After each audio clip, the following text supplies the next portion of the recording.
Hello, everyone, and welcome to episode 4 of the Level Up My Life podcast. Today, I'm going to be talking about what I learned the second time I was in therapy in 2021. Although social anxiety, self-esteem, and boundaries were important concepts again that came up in this second round of therapy, the main thing that I learned and implemented this time around were anxiety coping strategies. In 2021, after I hit my lowest point, I sought out therapy and was diagnosed with generalized anxiety disorder. Although there were many things that I discussed with my therapist at this time and many things I learned, the key concepts that I took with me from this round of therapy were all anxiety coping strategies. The thing about coping strategies is that not all of them work equally well for everybody. You have to find what works best for you. For example, the work that I did surrounding perfectionism during this round of therapy was helpful, but it wasn't all of what I needed. I ended up solving this issue of my perfectionism much more thoroughly during my most recent round of therapy when I dove deeper and determined the underlying causes, which, in my case, ended up being trauma I didn't know I had. However, other coping mechanisms like grounding, deep breathing, and the hula hoop exercise all helped me to better manage my anxiety. So, in case you weren't aware, anxiety is a big, ugly liar. In all fairness, it is meant to protect you. It stems from humanity's younger days when we had to maintain constant vigilance in order to keep ourselves alive. The issue with anxiety now is that this defense mechanism gets dialed up to 11 at all times and can't tell the difference between an actual deadly threat and a perceived threat. As an example, the idea of failing an exam used to send me into a panic.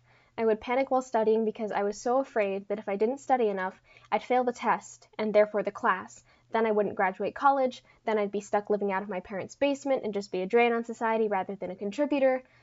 As you can see, the spiral of thoughts was pretty extreme for something as comparably small in the grand scheme of things as just mucking up on an exam.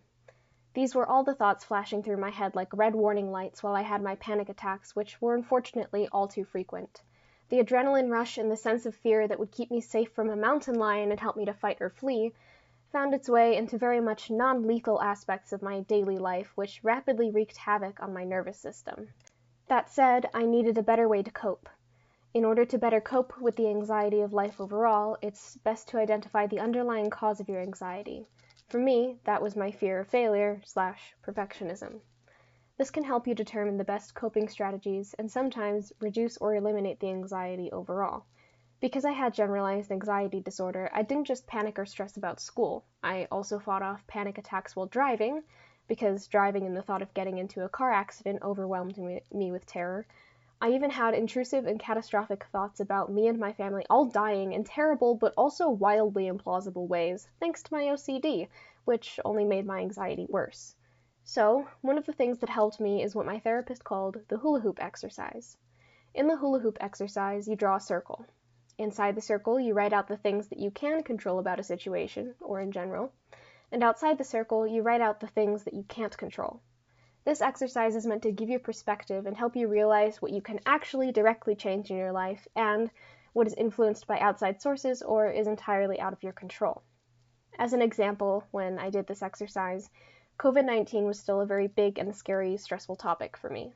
So, inside the circle, I wrote that I could control when and where I wore a mask. I wrote that I could control how often and how well I washed my hands. However, there were many things that I found outside the circle. For example, I couldn't control whether or not people around me were sick, and I couldn't control what surfaces they may have touched, coughed, sneezed on, etc.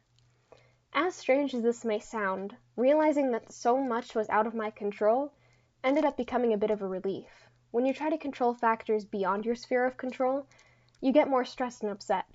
However, when you put things into perspective and figure out what you can control, you can focus specifically on that and work on letting go of the need to control everything else. Since I also struggled with panic attacks, I learned to get better at a technique called grounding. Grounding yourself means focusing yourself fully on the present. It's great for slowing down racing freight trains of thought and calming down the physical manifestations of panic attacks.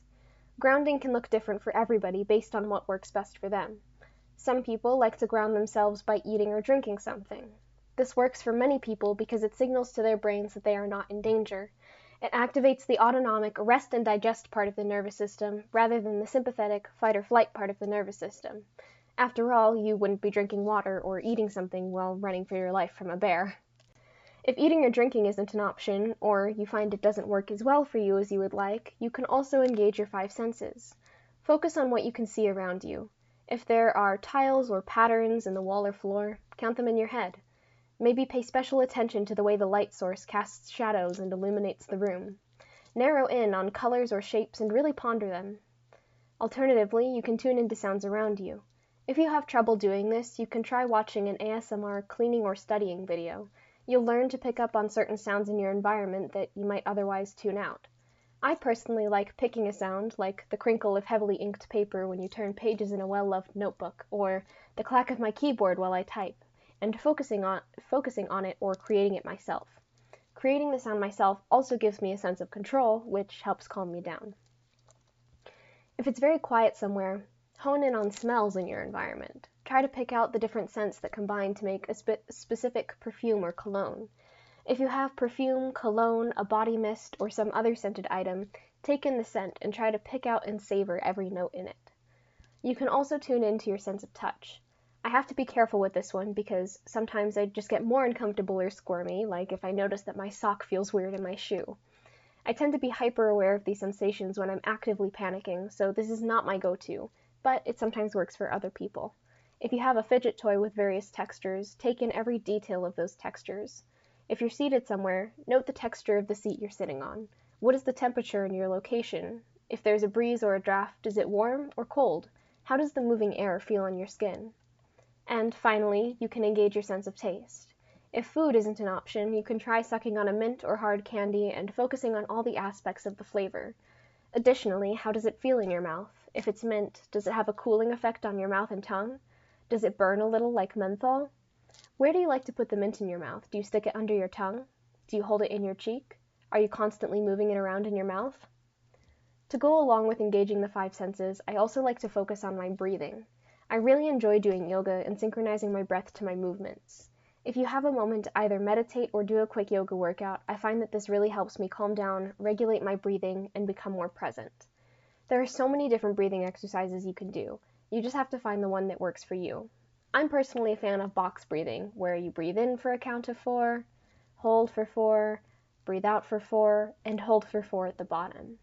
I also like to do what I call an ocean breath, where I take a big breath in like a giant wave swelling on the ocean. I also like to do the visualization with the breathing, and I let it go with a heavy sigh or exhale, forceful but not straining, like a wave crashing back down into the surf. Now, all of these are fairly common. A slightly strange thing that I sometimes do, either to calm down, quiet my intrusive thoughts, or otherwise entertain myself, is recite something. I usually recite poetry in my head from memory, or else quote lines from Shakespeare plays. It occupies my mind, so whatever I was worrying about has to take the back seat while I recall the poem or quote. I also know people who do math problems in their heads to cope. I'm less likely to do that, since math is not my favorite, but I have still done it before. Sometimes, if I'm able, I will look up a poem on the internet or in a book and actively try to memorize and recall it just to get my brain to quiet down. Another coping mechanism I use is cleaning or other mindless tasks.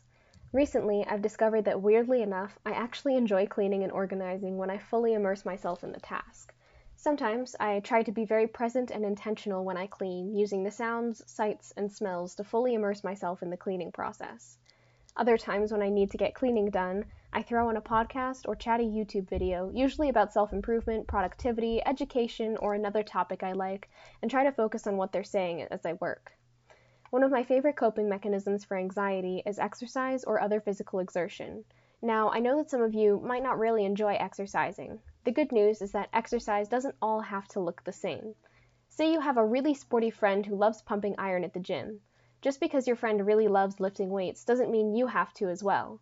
Exercise and physical activity can take so many forms. If you're new to exercise, you can try going on mindful walks around your neighborhood. Try to focus on the nature around you, no matter how small. Even if you live in the big city, there are still usually trees or flowering bushes around as decoration.